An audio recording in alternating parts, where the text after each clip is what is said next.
In 1293, on a tropical Javanese coast, an extraordinary event unfolded. A formidable fleet of 1,000 warships idly rested offshore.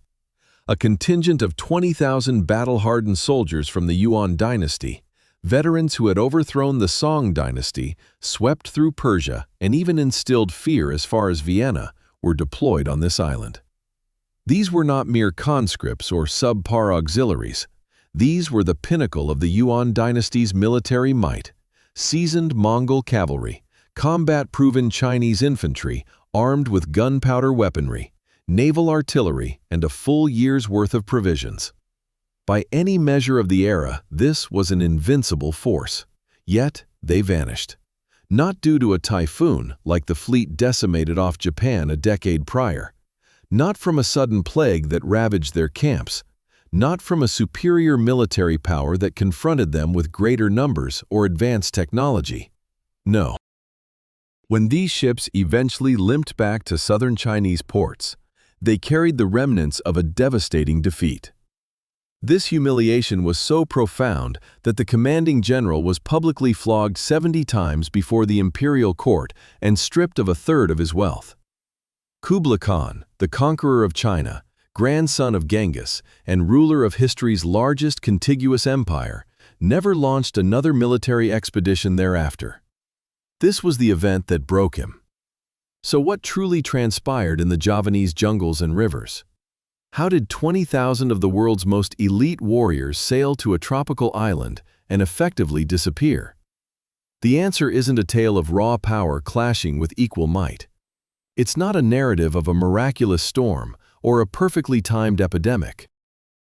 It's something far more intriguing and fundamentally human.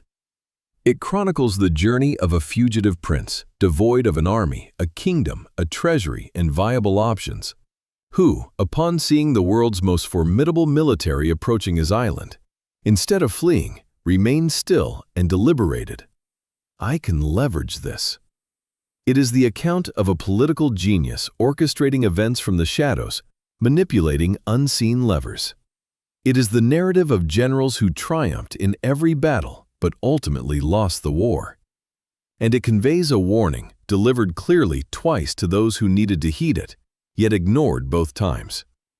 This is the saga of Raden Wijaya, Arya Waraja, the Mongol invasion of Java, and the most audacious act of political treachery in medieval Asian history. Stick with me, as every aspect of this story merits comprehension. Part 2. The offense that ignited it all. Approximately 900 words, roughly 6.5 minutes. To grasp why 20,000 Mongols were initially sailing towards a tropical island, one must understand the events of 1289 and the pivotal figure involved. Kertanagara, king of Singhasari, the dominant Hindu-Buddhist kingdom on Java. By the late 1280s, Singhasari was not merely strong, it exercised a regional dominance rarely witnessed. Kertanagara had dedicated 2 decades to consolidating power across eastern Java, launching naval campaigns against Sumatra, militarily subduing Bali, and establishing Singhasari as the preeminent maritime power throughout the western archipelago. He adeptly outmaneuvered rivals, crushed internal uprisings before they could escalate, forged an alliance with Champa on the Southeast Asian mainland, and constructed a truly impressive realm. This regional empire, centered on maritime trade and naval projection, extended its sphere of influence from Sumatra to the western tip of New Guinea. I wish to appropriately acknowledge Kertanagara here, as he is often relegated to a mere footnote in this narrative, the arrogant king who challenged the Mongols and suffered the consequences. Such an interpretation is both unjust and historically superficial. Kertanagara was, by any rigorous assessment, one of the most sophisticated rulers of his epoch. He possessed an understanding of regional geopolitics that eluded most of his contemporaries. He recognized that Mongol expansion presented not just a military threat, but also an economic and cultural one.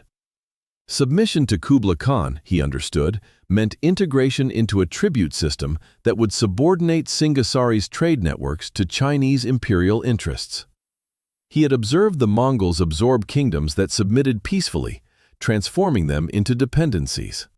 He harbored no desire for such a fate. Crucially, he was also a keen student of his own geography. Java's terrain was unsuitable for the Mongols' preferred style of warfare. It was not like northern China, where cavalry could swiftly traverse vast open plains. It was not the Central Asian steppe, where Mongol logistics and horsemanship were unparalleled. It was a thick, wooded tropical isle encircled by the sea, interlaced with river systems across its interior and coastal areas, rendering extensive cavalry operations nearly unfeasible. Kurtanagara had deliberated on this. His defiance toward Kublai Khan was not the rash bravery of someone oblivious to the risks. Rather, it was a calculated gamble by a sovereign who rightly understood that his island afforded him structural advantages that even the world's most formidable army would struggle to overcome. The premise of his wager was sound. However, its timing was disastrously off. In 1289, Kublai Khan acted as he invariably did with realms that caught his attention. He dispatched an emissary. The man, Mani, delivered the usual ultimatum: submit, offer tribute, acknowledge Kublai Khan as the son of heaven and supreme overlord of the known world, and in return gain protection, trade access, and the considerable benefit of avoiding invasion. It was an offer that kingdoms from Korea to Persia had embraced, mostly without significant opposition. Kurtanagara, however, rejected it. What he did next remains, centuries later, one of the most viscerally gratifying acts of resistance recorded in all of medieval history, at least for those with a particular type of personality, which I freely admit I possess. He had Mani's face disfigured with a scorching iron, the specific type of branding reserved for common thieves and felons, not warriors or adversaries, but low-status criminals. Following this, he had the envoy's ears severed. Then he sent the man back to Kublai Khan, walking, mutilated, bearing the clearest possible message. Your demands are beneath my consideration, and this is my estimation of the one who delivered them. Ponder that for a moment. Kurtanagara confronted a representative of the ruler of Earth's largest empire, whose armies had absorbed China, Persia, Russia, and much of everything in between, and responded with a hot iron and scissors. This was either the most courageous act of the 13th century or the most reckless, possibly both simultaneously. My honest assessment is that it was brilliant within its own rationale. Kurtanagara was not merely being provocative. He was making an unequivocal statement that could not be misinterpreted or diplomatically brushed aside. He was informing Kublai Khan and every other regional ruler observing that Singasari would not be conquered without a fight, and that this conflict would occur on Javanese terms, on Javanese terrain, at a time of Singasari's choosing. He was challenging the Mongols to come, convinced that when they did, the jungle, ocean, and rivers would largely fight his battles for him. His analysis was correct on that front. He simply failed to foresee what would transpire within his own boundaries while he prepared for the external threat. Kublai Khan received his maimed envoy and reacted precisely as anticipated, with the distinct, cold fury of a man who has never genuinely been disrespected and doesn't know how to handle it.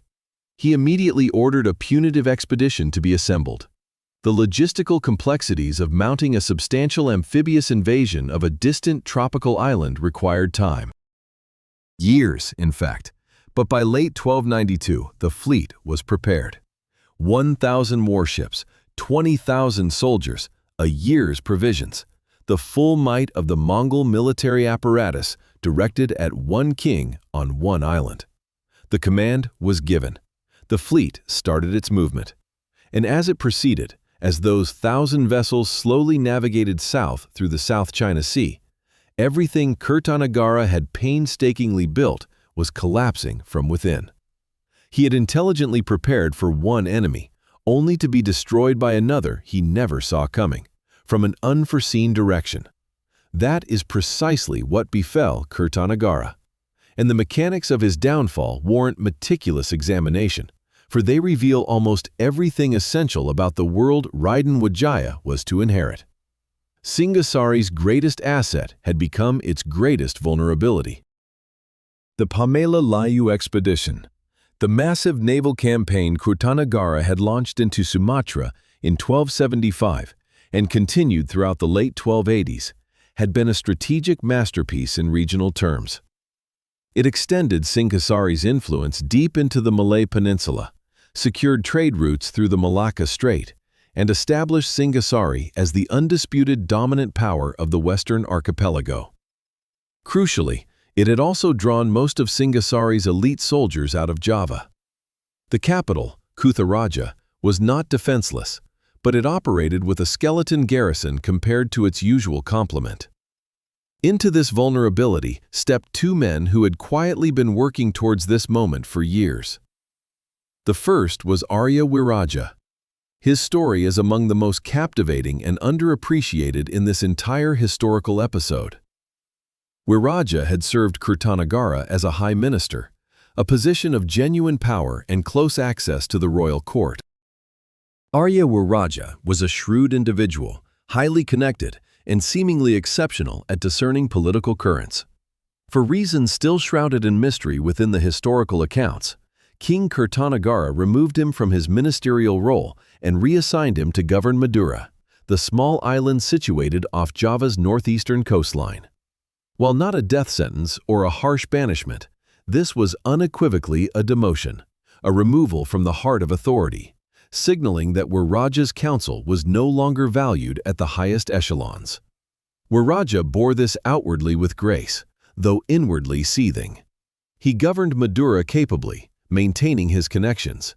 He observed, and over time, arrived at a distinct understanding. Java's political landscape was destined for upheaval, and when it did, he intended to be aligned with the victorious faction. The second key player was Jaya Katwang, the Duke of Kadiri, who ruled the territory of Galang Galang as a vassal of Singasari. Jaya Katwang's situation differed from Wiraja's personal grievance. His was dynastic. Kadiri had once reigned as the preeminent kingdom of Java until Ken Arok, Singasari's founder, overthrew it and established a new power structure. Jaya Katwang descended from that dispossessed Kadiri royal lineage, governing as a subordinate in lands his ancestors had once commanded. This deeply rooted grievance only intensified with time rather than diminishing. These two men, with their complementary resentments and compatible abilities, naturally gravitated toward each other. Wiraja provided strategic acumen and court connections, while Jaya Katwang contributed military might and a territorial stronghold. Together, they devised a plan that precisely targeted Singasari's specific vulnerabilities. Their strategy involved a two-pronged assault, synchronized and coordinated across distinct attack routes. The Northern Army would advance conspicuously, generating sufficient commotion and visible disruption to compel Singasari's military command to engage. Meanwhile, the Southern Army would move in near-total stealth, avoiding main thoroughfares, traversing forests and lesser-known terrain, approaching the capital from an unsuspecting direction. The sophistication of this plan is truly remarkable. The northern offensive was not intended for victory. Its purpose was diversion. It was a strategic feint designed not to conquer Singasari's northern defenses, but to lure them northward, away from the capital, thereby creating the critical window of vulnerability that the southern force needed to exploit. Kertanegara received intelligence of the northern attack and reacted predictably, exactly as Jaya Katwang had foreseen. He dispatched his most skilled military commander northward to neutralize the threat. That commander was Raden Wijaya, his son-in-law, married to his daughter, a man recognized for his competence and unwavering loyalty. Wijaya led his troops north, engaged the northern Kadiri army, and defeated them on the battlefield he was sent to fight. He performed precisely according to his father-in-law's expectations. Concurrently, the southern army advanced. It is challenging to fully grasp just how completely this southern assault went undetected. This was no small raiding party quietly infiltrating. It was a substantial military force moving through Javanese territory toward the capital. Yet Singasari's intelligence apparatus failed to register its presence until it was too late. Whether due to elaborate deception, The complicity of local officials sympathetic to Jaya Katuang, or simply the astonishing discipline of an army traversing secondary terrain at night. The southern force reached Kutaraja before any meaningful warning reached the capital's defenders. The city fell swiftly. Kirtanagara was discovered amidst a tantra ceremony, a sacred Hindu-Buddhist ritual involving offerings, meditation, and the ceremonial consumption of palm wine. He was slain there, in the midst of his religious observance. While his finest soldiers were securing a victory in an entirely mistaken location, the Singasari kingdom, which had dominated the Western archipelago for decades, met its end not in a grand final stand, but through the interruption of a religious rite. When Raden Wijaya received the news, its full impact must have struck him like a physical blow. He had won. The northern Kadiri army was broken, yet it meant nothing. The capital was lost. His father-in-law was dead. Jaya Katuang was already proclaiming himself king of Java, and every soldier loyal to Jaya Katuang, which now encompassed most of the island's armed forces, had cause to desire Raden Wijaya's demise. He fled west, then south, with 3 steadfast companions, Ranga, Sora, and Nambi, eventually making his way to the coast of Madura, seeking the protection of Arya Wiraja. And this is the juncture in the narrative where I invariably pause to contemplate the sheer, almost incomprehensible audacity of Wiraja's subsequent actions. This individual had played a pivotal role in orchestrating the downfall of the very kingdom Raden Wijaya's family once reigned over. He had directly contributed to the assassination of Wijaya's father-in-law. It was his strategic acumen that crafted the coup, transforming Wijaya into a hunted outcast. Yet, here was Wijaya at his doorstep. Weera Raja welcomed him. He successfully negotiated a truce with Jaya Katuang.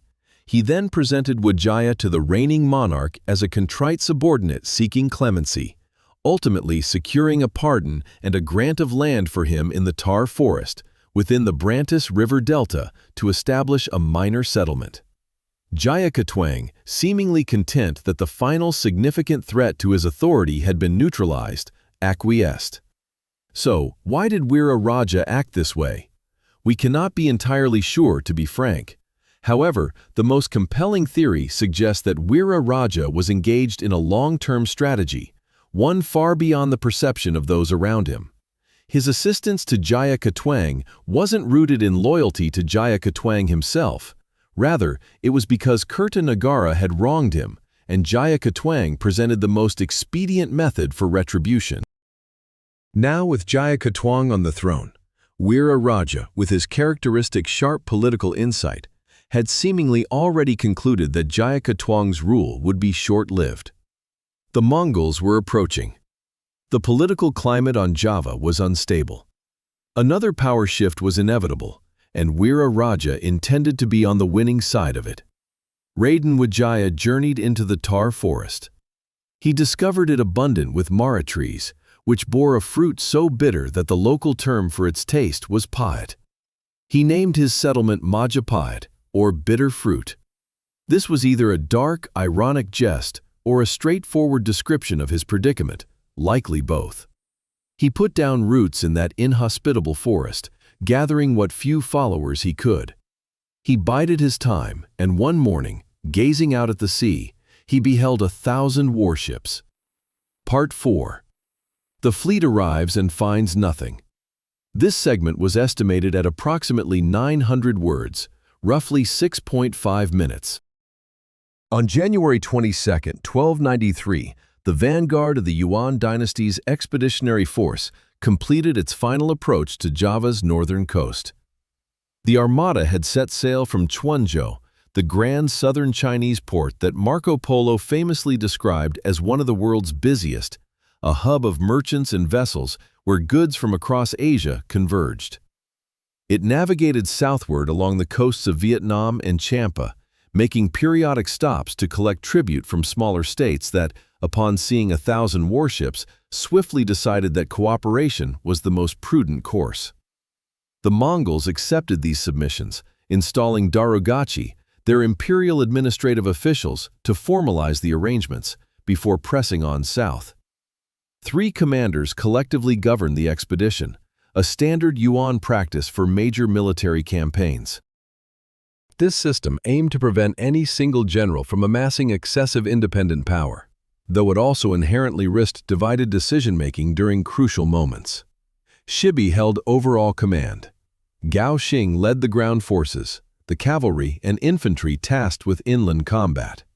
Yigmish commanded the advanced naval units. Between them, they had overseen the embarkation of 20,000 soldiers, a year's worth of provisions, and an arsenal extending significantly beyond the conventional armaments of the era. This included gunpowder rockets and iron grenades launched by catapults, technologies the Chinese referred to as Tai Pao, which most Southeast Asian kingdoms had never encountered in actual battle, wielded by men proficient in their use. The fleet dropped anchor off Tuban, on Java's northern coast. The initial landings were aggressive, with the Mongols raiding coastal settlements and nearby villages. This was their standard procedure to establish the expedition's military intent over diplomatic ones, and to secure immediate supplies from the area. Following this, the commanders made their first significant operational decision: to split their forces. The naval contingent, under Shibi, would proceed along the coast and then up the river systems into the interior. The land element, comprising Gao Xing's cavalry and infantry, would advance overland in parallel.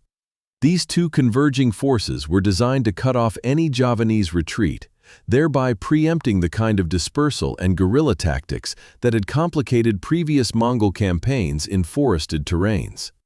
It was a classic application of Mongol operational doctrine, one that had proven successful in numerous other environments. Then, a small boat rowed out from the shore, and everything changed. The messenger it carried identified himself as a representative of someone named Raden Wijaya, a name that meant absolutely nothing to the Yuan commanders, who possessed intelligence on Singasari and Kirtanagara, but virtually none regarding the internal political upheaval of the preceding year. The message was brief, yet devastating in its implications. Kirtanagara was dead. He met his end during a palace coup orchestrated by a vassal named Jaya Katwang, who had subsequently seized control of the island's most dominant realm. The individual whom the expedition had been dispatched to punish no longer existed. Consider the predicament this created for the UN commanders. They had journeyed thousands of miles, committing 20,000 troops and 1,000 vessels to a precise military objective. That objective had been rendered obsolete by events that transpired a year prior, even as their fleet was still assembling in China.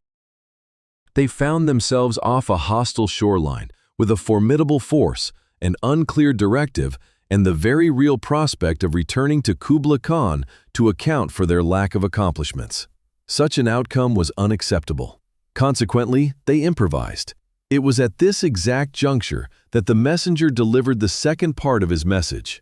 Raden Wijaya, a prince unknown to the UN commanders, residing in a jungle settlement named after a bitter fruit, was proposing a military alliance.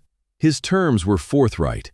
He would formally pledge allegiance to the Yuan Dynasty, recognize Kublai Khan as his suzerain, and offer tribute, including 2 royal princesses, as a display of vassal loyalty. In exchange, he requested only the Yuan army's assistance in overthrowing Jayakatwang, the usurper who had murdered the legitimate king and sown instability across the island. From the Yuan perspective, this constituted a truly reasonable proposal. The alliance would furnish them with a local guide intimately familiar with Java's interior, its topography, river networks, and political geography. It provided them a legitimate casus belli for military intervention. Jaya Katwang had slain a ruler within the UN sphere of influence, presenting at least a defensible justification for intervention.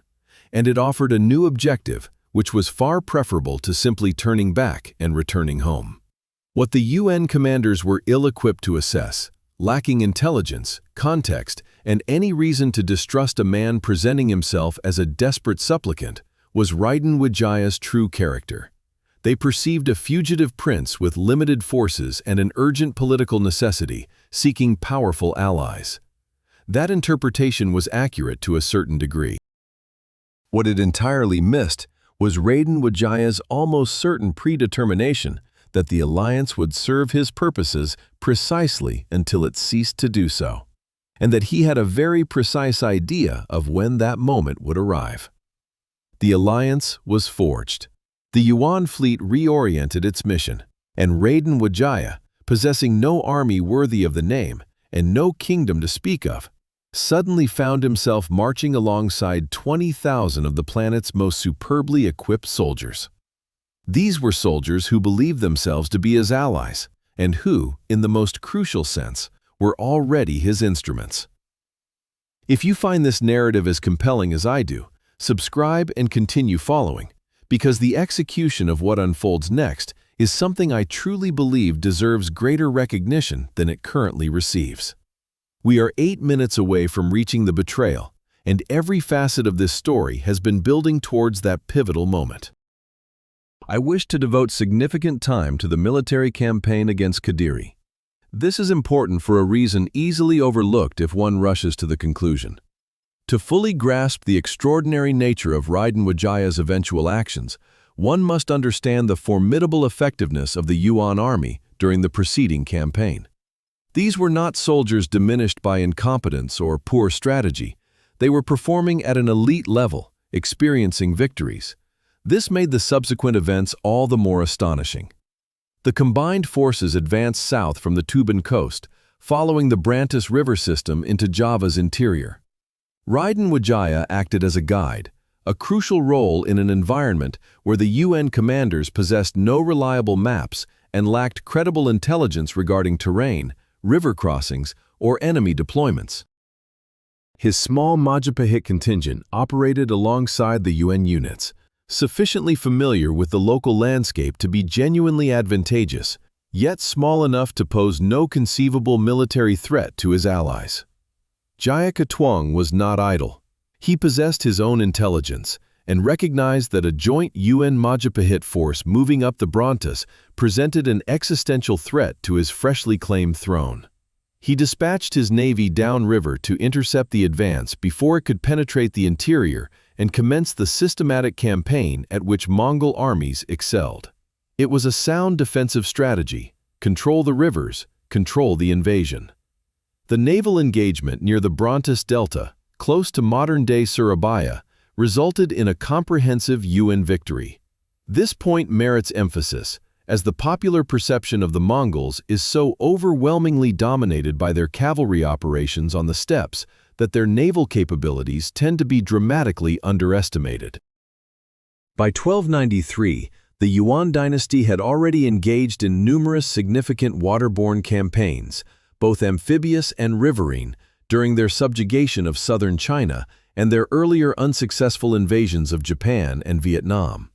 Their command hierarchy seamlessly integrated Chinese naval expertise, employing Chinese shipwrights and mariners. Their leaders possessed a profound understanding of riverine warfare, a skill far surpassing the capabilities of most armies, primarily based on land. When the Kadiri navy sailed down the Brantus River to confront them, the Yuan fleet decimated it, seizing over 100 large Javanese warships during the encounter. The river was now unimpeded. By March 22nd, the complete Yuan contingent had congregated at the Kali Mas, a tributary of the Brantus that led directly to the ancient Singasari royal complex. The leaders established their encampment in a crescent shape along the riverbank, coordinating their naval forces, cavalry, and infantry into layered defensive and offensive alignments. A Kadiri minister attempted to obstruct the river with his remaining vessels. Observing the advancing Yuan formation, he swiftly assessed the situation, abandoned his boats entirely, and retreated. Subsequently, 100 of these abandoned ships were taken without resistance. The interior campaign progressed through a series of skirmishes, showcasing the Yuan army's fundamental operational prowess. On April 14th, Kadiri initiated a three-pronged assault on Wijaya's position. This was a logical attempt to eliminate the allied Javanese forces before the primary Yuan engagement commenced, which would have deprived them of their guides and their advantage in local intelligence. It proved unsuccessful. The following morning, Yigmish advanced southwestward and found nothing. The Kadiri forces had already disintegrated and withdrawn during the night. Gao Xing, on the southeastern flank, pushed his adversaries back into the mountains with unrelenting pressure. The Kadiri armies, despite fighting on terrain they knew intimately better than the Yuan forces, failed to establish the tactical footing necessary to mount an effective defense. The attack on Daha, the Kadiri capital, began on April 22nd. The operational blueprint epitomized orthodox Mongol strategy at its most refined. 3 columns were to converge on the city simultaneously from different directions, with coordination maintained by a predefined signal. Upon the firing of the cannon, all 3 forces were to launch their final assault, preventing the defenders from consolidating their strength against any single point of attack. The Kadiri defenders put up a truly fierce fight. The battle extended for 8 hours, from 6 a.m. until 2 p.m., indicating a genuine defensive effort rather than a sudden collapse.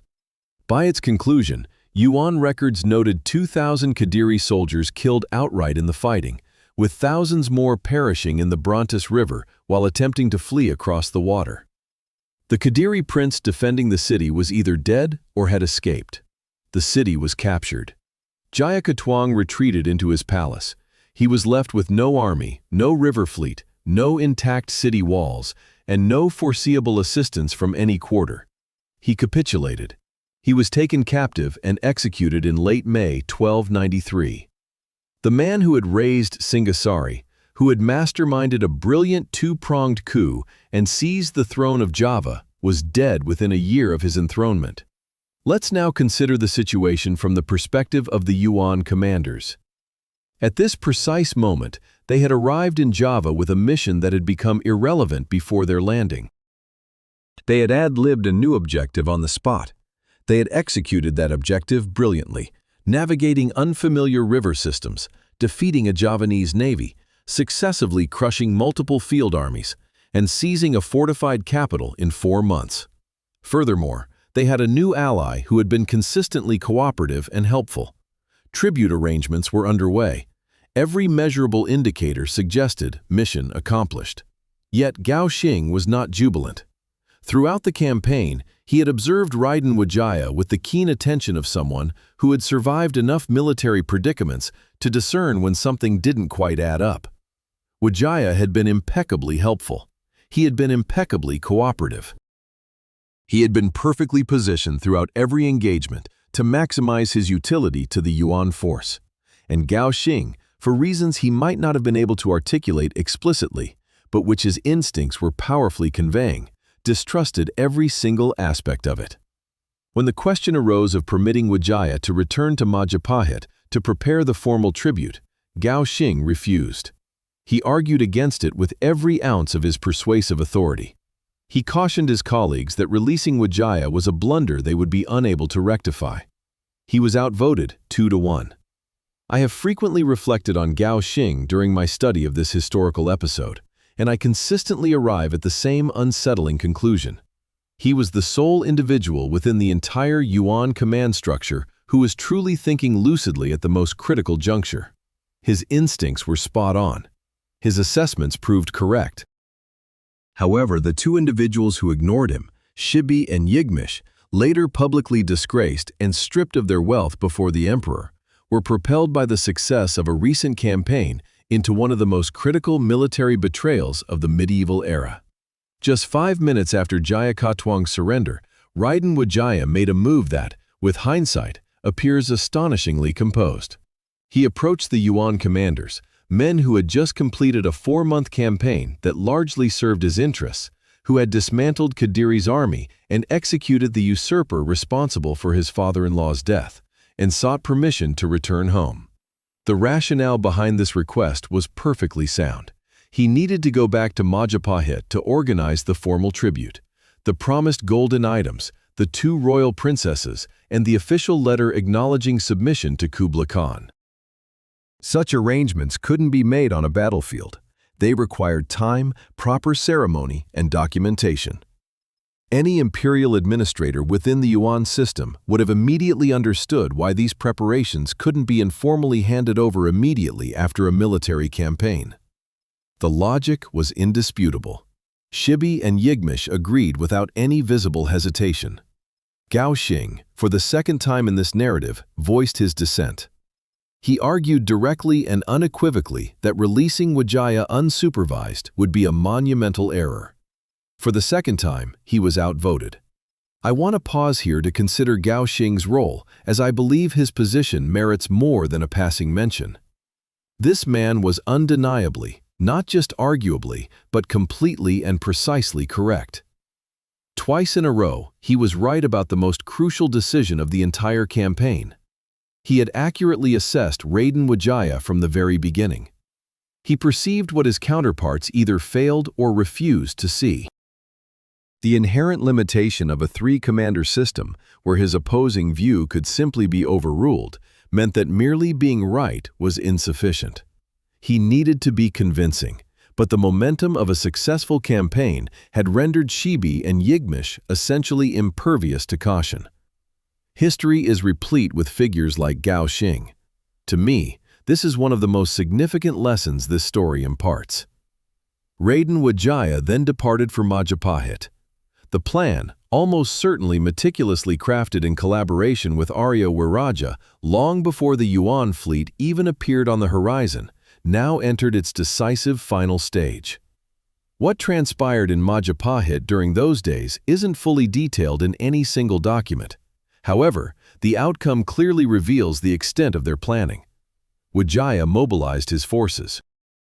He coordinated with Wiraja, whose extensive networks throughout Madura and eastern Java provided intelligence on Yuan dispositions that the Mongol commanders were almost certainly unaware had been gathered. He selected the optimal terrain, identified the routes, and strategically positioned his soldiers. He prepared not a tribute, but an ambush. He then sent a message back to the Yuan encampment, indicating he was prepared to formally receive the delegation. The tribute, he claimed, was ready. He extended an invitation for them to come, adding one small, entirely reasonable request. Given that this was a formal ceremonial occasion, the official submission of a new vassal state to the Yuan Dynasty, complete with princesses and tribute, it would be more appropriate if the accompanying soldiers arrived unarmed. This was presented as a gesture of mutual trust, an acknowledgement that the relationship between the Yuan Dynasty and Majapahit was no longer adversarial. 200 unarmed soldiers, escorted by 2 officers, entered Majapahit territory in complete good faith, carrying no weapons, anticipating a ceremony. They walked into an ambush, from which almost none of them returned. The attack was immediate, coordinated, and overwhelming. Wijaya's forces had been positioned along every approach, on ground specifically chosen for its tactical advantages. The disarmed Yuan soldiers had no meaningful ability to resist. 2 officers and 200 elite veterans of the Yuan military, men who had survived campaigns across multiple continents, were annihilated in the forests of Majapahit, most before they even fully comprehended what was happening. And Raden Wijaya did not pause. He did not wait for the news to reach the main Yuan camp. He allowed the enemy no time to react or reorganize. He immediately turned his forces and marched them directly toward the primary Yuan encampment. What ensued was not a battle in any conventional sense. It was a rout. The Yuan army at this juncture was no longer the formidable force that had disembarked at Tuban in January. 4 months of campaigning in the equatorial heat had severely debilitated men whose bodies were accustomed to the climate of northern China and the Mongolian steppe, not the humidity and pervasive diseases of tropical Java. Malaria, dysentery, and a host of other tropical maladies, against which the Yuan soldiers lacked substantial immunity, had relentlessly eroded the army's fighting capability since their initial landing.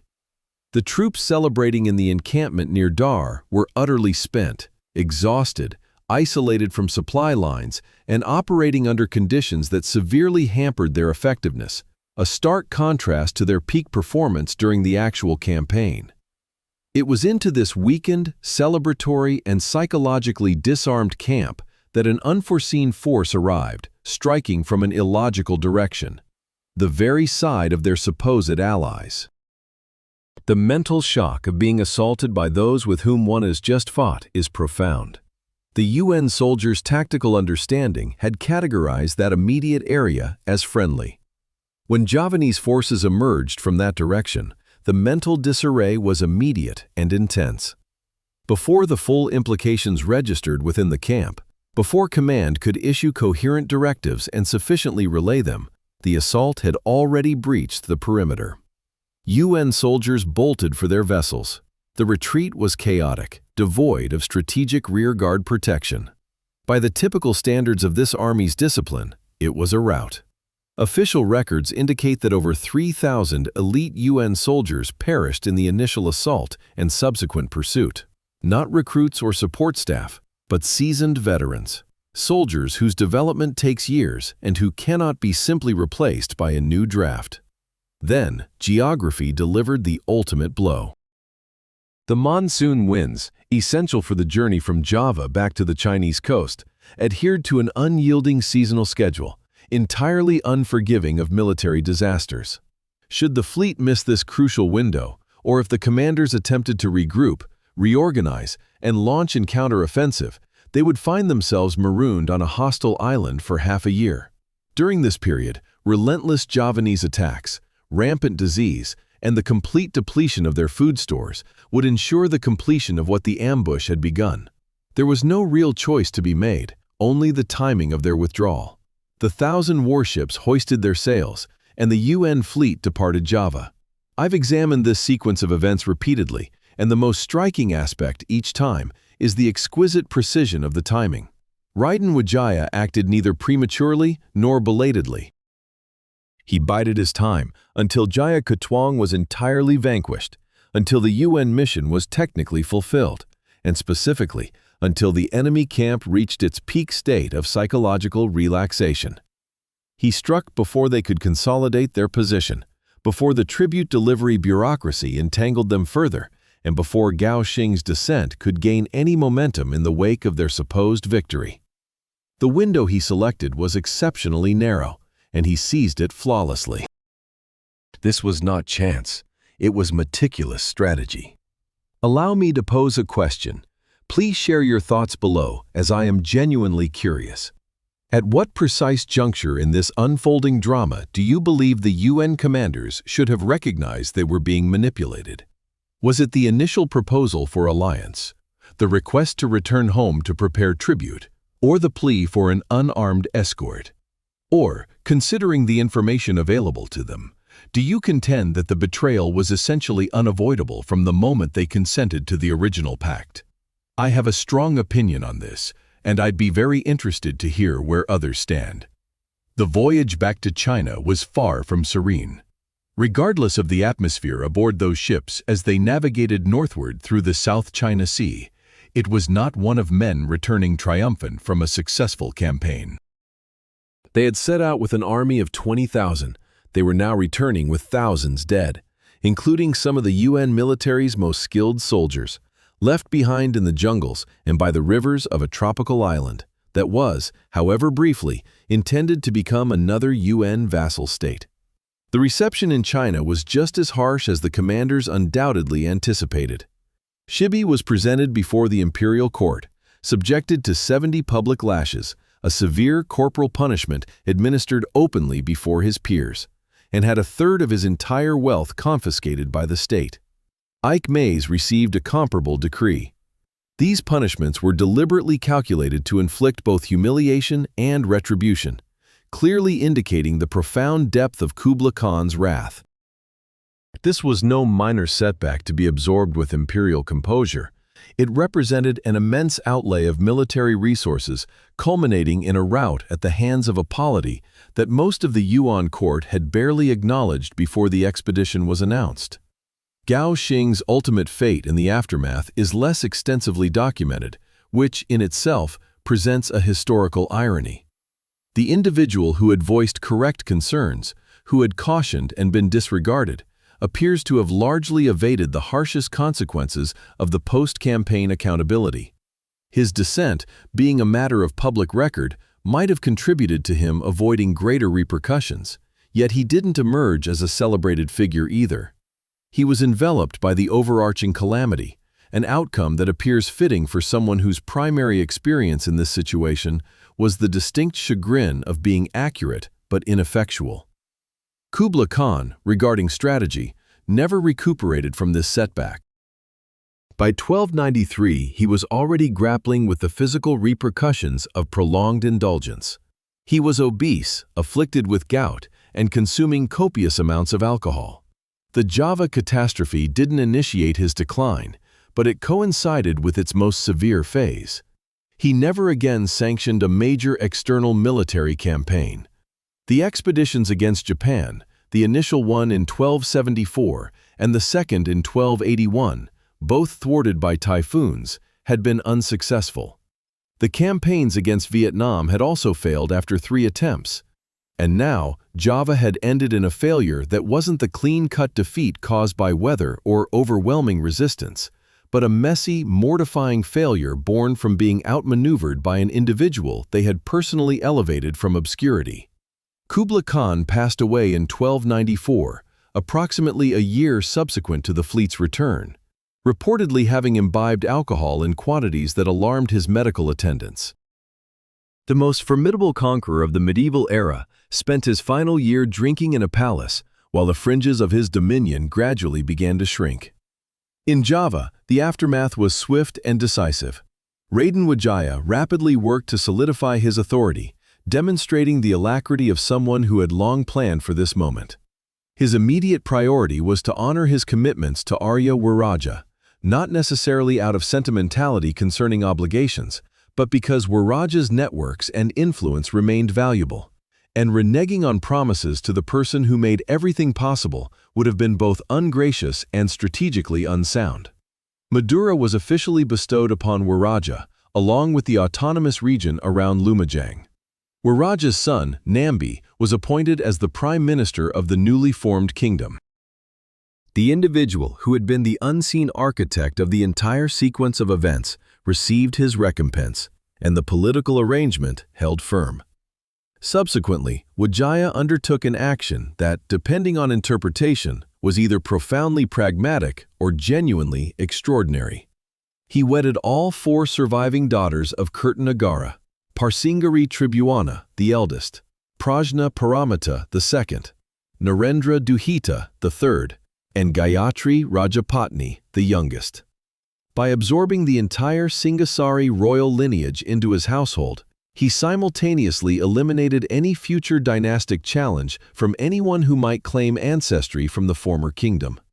He also ensured that the daughters of a murdered king were safeguarded and elevated, rather than being left as vulnerable political pawns in a volatile landscape.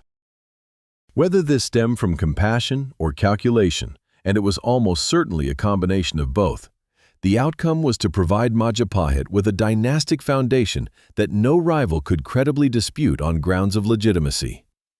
On November 12, 1293, Raden Wijaya was formally crowned king. He adopted the royal name Kirtarajasa Jayawardhana. The Majapahit Empire, originating as a clearing in a bitter fruit forest established by a man with nothing, was now a sovereign kingdom, born from the ruins of 2 precursor states and the humiliation of the world's most powerful military force. Within 2 generations, under King Hayam Wuruk and his exceptional prime minister Gajah, it would evolve into the largest and most potent maritime empire Southeast Asia had ever witnessed. A network of tributaries, trade routes, and cultural influence extended from Sumatra to New Guinea. The bitter fruit had blossomed into an immense entity. Why did the Mongols genuinely fail here? This is the query I frequently revisit because the conventional explanation, tropical terrain, disease, unfamiliar environment, is accurate yet incomplete. It outlines the conditions of the defeat without fully elucidating why these conditions were decisive in this instance, especially when the Mongol military had triumphed over challenging environments elsewhere. The root issue is structural. The Mongol military system was optimized for a particular mode of warfare involving rapid movement across open landscapes, the extensive deployment of cavalry to disrupt and encircle enemy formations, and the kind of logistical self-sufficiency that enabled armies to advance faster than their adversaries could react. These advantages were largely irrelevant in Java. The island's interior, characterized by dense jungle, volcanic highlands, river deltas, and coastal marshes, almost entirely nullified the cavalry advantage. There were no expansive plains to traverse, no communication lines to sever with the swift-mounted raid, and no strategic distances that Mongol speed could leverage. The horses that had rendered Mongol armies the most mobile forces globally on the steppe transformed into costly, disease-prone liabilities in the equatorial forest. The disease factor is significantly underestimated. Within days of landing at Tuban in January 1293, the UN troops began to suffer from tropical ailments. Diseases like malaria, dysentery, and various parasitic infections, to which the Chinese and Mongol soldiers lacked significant immunity, relentlessly and imperceptibly weakened the army. This degradation of individual combat effectiveness, though absent from battle reports, was nonetheless a stark reality. The men ambushed outside Majapahit were not the robust, fresh soldiers who had arrived 4 months earlier. They had been battling their own bodies in addition to fighting Kadiri, and the cumulative toll was substantial. Then there was the intelligence void, which I consider the most enlightening failure for anyone contemplating actual military catastrophes. The UN commanders landed in Java with virtually no reliable political intelligence concerning the island's internal affairs. Their intelligence on Kertanagara was already a year outdated. They knew almost nothing about Jaya Katuang, Raden Wijaya, or Arya Wiraja, nor did they understand the specific dynamics of Javanese aristocratic politics. Such knowledge would have, for instance, alerted them that a prince who had just survived a coup and exile might not be the grateful, straightforward ally he presented himself to be. The decision to completely trust Raden Wijaya, allowing him to lead the campaign, define objectives, and control the UN army's access to the interior, wasn't born from foolishness. Rather, it stemmed from their lack of a framework for accurately assessing him, and because his proposal appeared to instantly resolve their need for a fresh mission. Imperial overconfidence did the rest. When one commands the mightiest military force on earth, the idea that the desperate fugitive seeking aid could be the most perilous individual in the room demands a particular humility, one exceedingly challenging to maintain amidst a successful campaign. Arya Wiraja, a figure history has underestimated, warrants more extensive scrutiny than he typically receives, as the common narrative of this episode tends to focus entirely on Raden Wijaya. While Wijaya undeniably served as the operation's public face and its direct implementer, Wiraja was its strategic architect and, in many aspects, its critical enabler. Consider the careful progression of his decisions. He identified Jaya Katuang as a useful instrument for overthrowing Kertanagara, the one who had wronged him, and provided the strategic guidance that ensured the success of the two-pronged attack. Subsequently, he recognized Raden Wijaya as a potentially more valuable long-term ally than Jaya Katuang, positioning himself as Wijaya's protector and intermediary precisely when Wijaya was most vulnerable and most in need of such support. He then assisted Wijaya in navigating the relationship with the UN expedition, offering the tactical framework that almost certainly included the specific idea of the unarmed escort that transformed the UN victory celebration into a massacre. Arya Wiraja orchestrated 3 complete shifts in allegiance over approximately 2 years, each executed at the precise moment when the preceding arrangement had fulfilled its purpose and a new one was required. Each such maneuver left Wiraja with expanded territory, enhanced security, and increased influence. He stands as one of the most effective political strategists in Southeast Asian historical records, yet he rarely garners the recognition he deserves, partly because Raden Wijaya provides a more captivating central character. To fully grasp the founding moment of Majapahit, it's essential to understand the trajectory of its legacy after 1293, within its proper historical context. The empire that arose from Raden Wijaya's arduous forest clearing steadily grew throughout the early 14th century, expanding its trade networks and tributary relationships across the archipelago under King Hayam Wuruk, who reigned from 1350 to 1389, and his prime minister, Gajah Mada. Gajah Mada's famous Palapa Oath, vowing to abstain from seasoned food until all of Nusantara was unified under Majapahit, eventually led the empire to its greatest extent. This sphere of influence, or direct control, stretched from Sumatra in the west to the Maluku Islands in the east, encompassing most of present-day Indonesia and substantial parts of Malaysia, Brunei, and the Philippines. It represented the most extensive political entity Southeast Asia had ever produced, and its cultural imprint remains visibly woven into Indonesian national identity today. Java joins Vietnam and Japan as one of the very few places in the medieval world that successfully resisted Mongol military power. Japan achieved this feat twice, both times with significant aid from typhoons that decimated the invasion fleets before they could fully land. Vietnam succeeded 3 times through extraordinary military resilience and a willingness to endure immense casualties before expelling the Mongols. Java achieved this feat just once over 4 months, leveraging its terrain, prevalent diseases, and astute political maneuvering. The execution was so precise that the Mongol forces remained oblivious to the unfolding strategy until their only recourse was retreat. This, to me, represents a more remarkable accomplishment. Japan benefited from favorable weather. Vietnam received 3 chances to learn and adapt. Java, on the other hand, had Raden Wijaya and Arya Wiraja, and that was all it needed. If this kind of historical depth draws your interest, a like truly helps this content reach others who would appreciate it. Its impact is greater than you might imagine. 20,000 troops, 1,000 warships, the full military might of the Yuan Dynasty, all directed at a lone tropical island on the fringe of the known world. By any metric available to those in the medieval period, this mission was destined for success.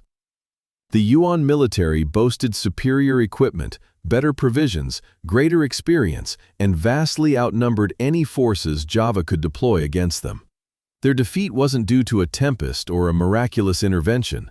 Instead, their downfall came about because an individual they had personally elevated from political obscurity had been meticulously orchestrating their demise from the very moment he extended his hand in apparent friendship. He allowed them to undertake the arduous tasks, the arduous voyaging, the brutal fighting, and the dying in the sweltering equatorial heat. Then, at the precise juncture of their utmost vulnerability, he turned the culmination of all their efforts against them. The Mongol invasion of Java vividly illustrates the limitations of sheer coercive force. The Yuan dynasty deployed every asset that had rendered it invincible across 2 continents. Yet, within the distinct circumstances of Java in 1293, none of it proved sufficient. This wasn't because their advantages were illusory, but because Raden Wijaya and Arya Wiraja keenly understood the nature of those advantages and devised a strategy designed to nullify each one. It also serves as a narrative about the repercussions of ignoring sound counsel. Gao Xing was correct. His initial warning was accurate, and his subsequent one was equally so. His reward for being right was to be disregarded twice, only to witness his prophecy grimly materialize. There is no joyous resolution for Gao Xing in this account. He was proven right amidst catastrophe, surrounded by men unwilling to heed his words. That is his sole vindication. And Raden Wijaya? He founded an empire. He governed for 16 years, quelled those who posed a threat, honored primarily those who aided its construction, and established a lineage that would influence Southeast Asia's political and cultural fabric for 2 centuries subsequent to his passing. History doesn't always reward boldness. However, sometimes, when daring is underpinned by genuine intellect, meticulous planning, and the fortitude to await the opportune moment, it unequivocally does. Yet before you depart, and I am aware that some of you are already anticipating the next video, I wish to devote a few additional moments to this narrative as certain threads here merit further exploration, elements that most accounts of the Java invasion touch upon fleetingly, if at all, but which I believe shed crucial light on the actual mechanisms of history. The unanswered question is, what exactly was Raden Wijaya jeopardizing? We have extensively discussed Wijaya's brilliance, his impeccable timing, and his composure under duress, all of which are truly merited. But I want to pause to consider the true extent of his gamble, as I believe this detail often gets lost when we retrospectively analyze the story from the perspective of a successful outcome. When Raden Wijaya approached that Yuan fleet and proposed an alliance, he was not in a position of strength. He was merely an individual with a small settlement within a forest, a handful of loyal companions, and a political claim to a throne that had largely ceased to exist in any meaningful capacity. The Yuan army he contacted consisted of 20,000 soldiers, 1,000 ships, a year's worth of provisions, and a proven record of conquering kingdoms considerably more formidable than anything Wijaya had managed to establish in the forest of Tar. If his audacious plan had failed at any point, if they had been more suspicious of his initial overture, if the campaign against Kadiri had faltered and the Yuan commanders had opted to simplify matters by absorbing Majapahit along with Kadiri, or if Gao Xing's objections had been more persuasive, leading to the denial of the unarmed escort request, Raden Wijaya had virtually no fallback. He had staked everything on a single sequence of actions that relied on his accurate assessment of the Yuan commanders, the reliability of Arya Wiraja's intelligence, and his own soldiers performing flawlessly at the critical juncture under circumstances that permitted no room for indecision. Such a risk profile does not belong to a person playing it safe. It characterizes someone who has weighed their available choices, concluded that a cautious approach would lead nowhere, and decided to wager everything on a strategy demanding perfect execution across multiple phases over several months. The sheer success, total or near total, of his plan, which the Mongol forces only grasped after their defeat, might make it seem retrospectively inevitable.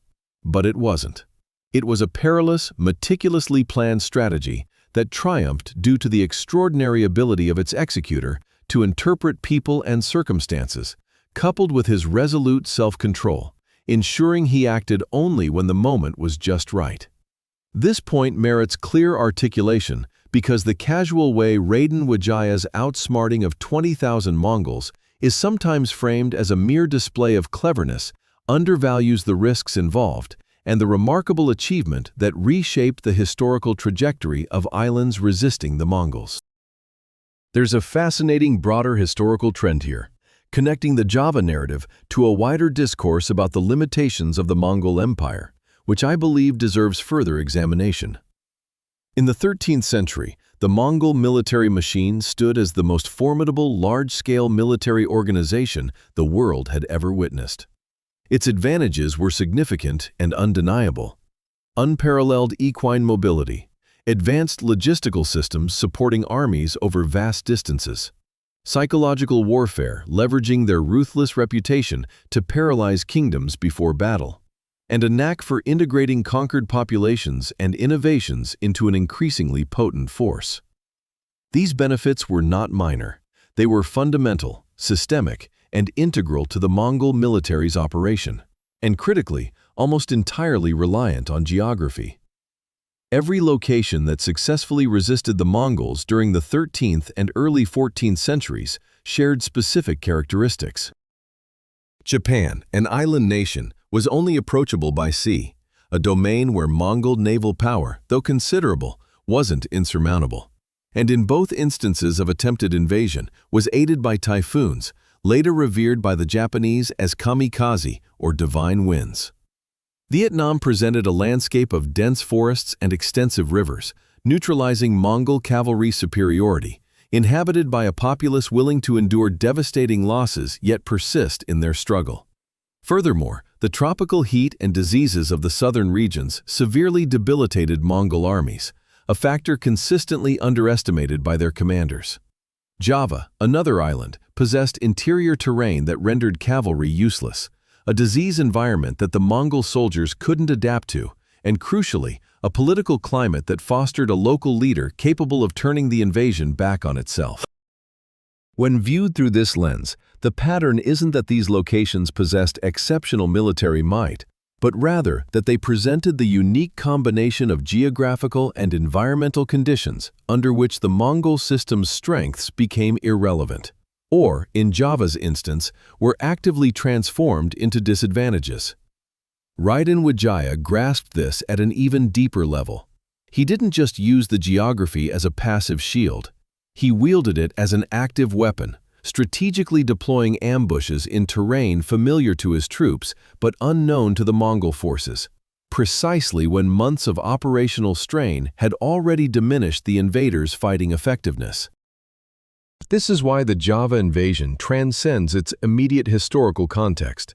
It stands out in medieval records as one of the clearest illustrations of what transpires when an irresistible force encounters not an immovable object, but an adversary who comprehends that force's particular weaknesses and possesses the acumen and patience to meticulously exploit them. A final thought on Majapahit. I wish to conclude with an aspect often neglected in the compelling military and political narrative of the Java invasion, allowing the cultural dimensions to be overshadowed. Majapahit was more than a powerful empire. At its zenith, it was among the most sophisticated and cosmopolitan civilizations globally. The court at Troulan, the capital that Raden Wijaya established in what was once the Forest of Tar, flourished as a hub for literature, religious philosophy, architecture, and artistic creation, drawing inspiration from across the archipelago and beyond. The Nagara Kretagama, penned in 1365 by court poet Empu Prapancha, portrays a kingdom of extraordinary cultural richness, a court where Hindu, Buddhist, and indigenous Javanese traditions coalesced to forge a truly unique synthesis, a society where women exercised significant political and social agency, and a trade network that linked the spices of the Moluccas to markets in China, India, and the Middle East. None of these achievements would have materialized without the pivotal events of 1293. Had it not been for Raden Wijaya's bold move or Arya Wiraja's brilliant strategy, nor the particular series of occurrences that transformed a Mongol punitive mission into the establishment of the largest maritime empire Southeast Asia ever witnessed, none of it would have transpired. The Nagarakama would never have been penned. Gajah Mada wouldn't have sworn his Palapa oath. The unique cultural fusion personified by Majapahit would not have unfurled in the manner it did. The political and cultural heritage that continues to mold Indonesian national identity today would either appear vastly different or simply cease to exist. This profound impact underscores the significance of the decisions made amidst the Javanese jungles and waterways in 1293. It wasn't merely the destiny of a military campaign or the birth of a kingdom at stake, but the very existence of an entire civilization, one of the medieval world's titans, which emerged from a clearing in the wilderness cultivated by a penniless man who, upon encountering the world's mightiest army, saw an opportunity to exploit it. This realization consistently astonishes me. If you share this sentiment, if this type of history compels you to delve deeper into understanding the world, I would genuinely appreciate hearing from you. Please share your thoughts in the comments. Let me know what aspect resonated most profoundly. Which character do you find most captivating? Wijaya, Wiraja, or the consistently accurate but overlooked Gao Xing? Also, do you believe the Mongols ever stood a genuine chance following their initial alliance? This is precisely why I do this. Thank you for viewing.